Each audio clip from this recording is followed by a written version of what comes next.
আজকে মুরব্বা বানাবো। তো মুরব্বা বানানোর জন্য অবশ্যই লাগবে আমাদের চাল কুমড়া, বয়স্ক যেটা ওইটা। এখন আমরা এই চাল কুমড়াটি ছিলে নেব। আমি আমার সুবিধা মতো কেটে নিয়েছি।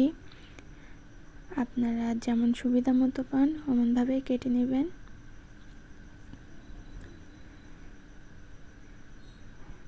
এই তো আমার ছিলা হয়ে গেছে। আমি এমন আরও অনেক কয়েকটি ছিলে রেখেছি।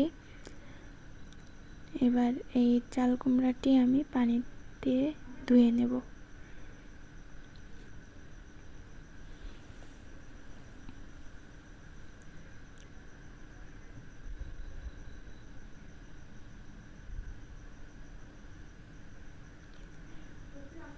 কাটার সময় কিছু ময়লা লেগেছিল, সেগুলো হাত দিয়ে ভালোভাবে পরিষ্কার করে নিচ্ছি।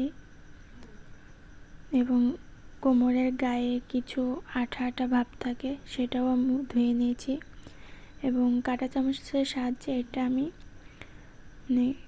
ফুটো করে নেব। এই ভিডিওতে যেমন দেখাচ্ছি অমনভাবে।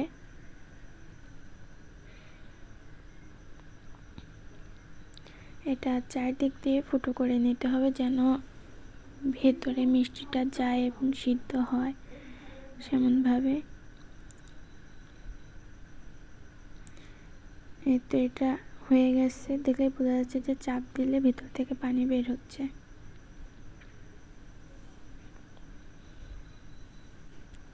এখন আমি আবার এইগুলো ফুটো করে আবার ভালো পানি দিয়ে ধুয়ে নিচ্ছি এবং চেপে চেপে পানি বের করে দেব, অতিরিক্ত যে পানিটা থাকে ওইটা। যে দেখতেই পাচ্ছেন আমি চেপে চেপে পানিটা বের করে দিচ্ছি।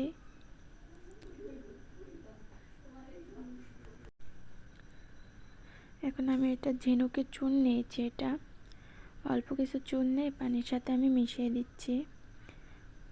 এমনভাবে দিতে হবে যেন চুনের দলা না পেকে থাকে।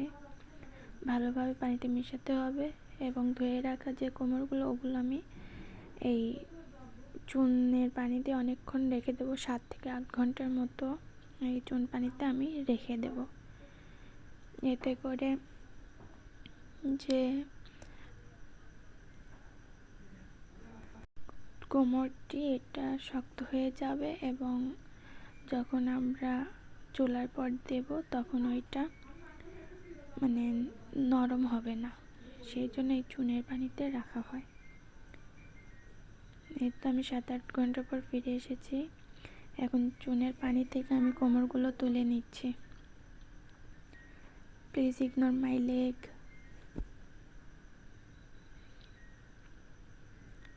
এখন আমি ওই চুনে রাখা কোমরগুলো পানি দিয়ে ধুয়ে নেব।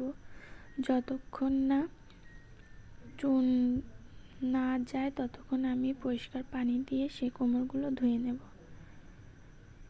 আমি এখানে আর অত দেখালাম না, বলেই দিলাম যতক্ষণ না চুনে না যায় ততক্ষণ আমরা পরিষ্কার পানি দিয়ে ধুয়ে নেব।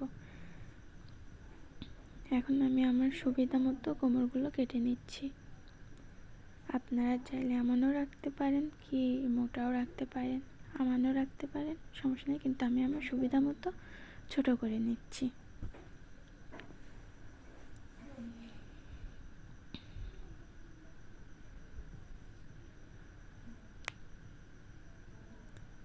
এই তো আমি চুলার উপর গরম পানি বসিয়ে দিয়েছিলাম।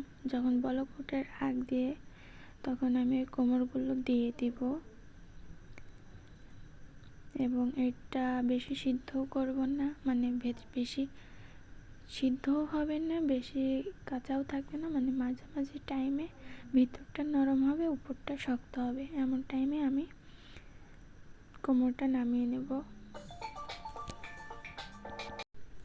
এটা আমার হয়ে গেছে, আমি নামিয়ে নিচ্ছি।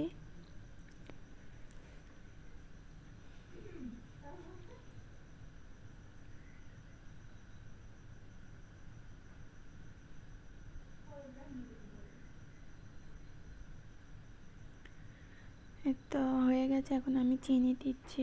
এখানে আমি লাল চিনি ব্যবহার করেছি, আপনারা চাইলে সাদা চিনিটাও ব্যবহার করতে পারেন। আমার হাতের নাগালে লাল চিনিটাই ছিল, আপনারা সাদা চিনিটাই ব্যবহার করবেন। এখন চিনি সুরা করব। এখন ওই চিনি গলানোর পর ওর মধ্যে আমি গরম মশলা দিয়েছি, গরম মশলা, এলাচ,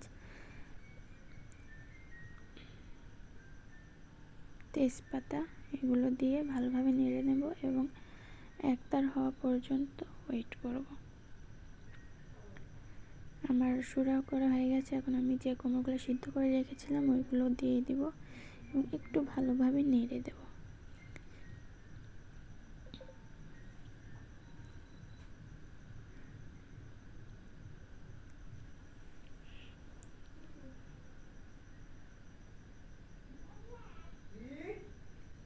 এই সময় একটু পানি বের হতে পারে, সেটা সমস্যা নেই। এই তো আমার পানি শুকিয়ে গেছে এবং আমার হয়েও গেছে। এখন আমি তুলে এটা প্লেটে করে আলাদা আলাদা রাখবো, একসাথে রাখবো না। একসাথে রাখলে পরে ওইটা জমাট বেঁধে যাবে, একসঙ্গে হয়ে যাবে, তখন জিনিসটা ভালো লাগবে না। এই জন্য আমি আলাদা আলাদাভাবে ছড়িয়ে দেব।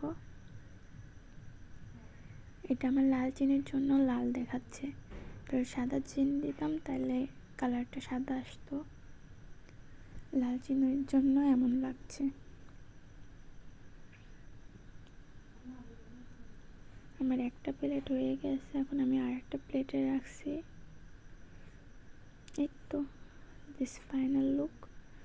এটা হচ্ছে আমার মুরব্বার ফাইনাল লুক। যদি আমার ভিডিওটি ভালো লেগে থাকে অবশ্যই লাইক, কমেন্ট এবং শেয়ার করতে ভুলবেন না। ওকে, বাই।